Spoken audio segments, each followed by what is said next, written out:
right? Last night. You have to understand that in the U.S., we spend $90 billion a year on intelligence and misinformation. I mean, this is what we do. Can you imagine $90 billion a year being spent perhaps on education? No.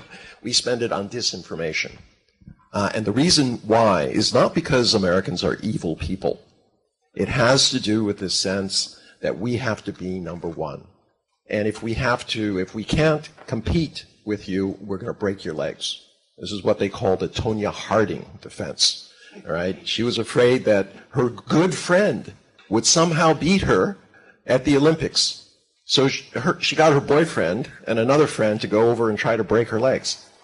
All right? This is exactly what the U.S. is doing. But the idea that you can change that, I always say, China has a squeaky toy, right? The West, we have a 1,000,000-watt speaker phone that we can use on a daily basis because we control the international press.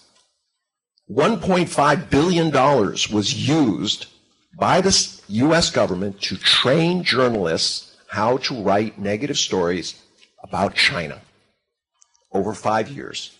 $300 million a year just being spent on the free press to teach them, all right, how to be biased against China. Now, it seems unbelievable. Imagine if China was doing that, all right? We in the U.S. would say, see, this is an attack on the freedom of the press, of information. So there's a lot of work to be done. As I said, you like that phrase.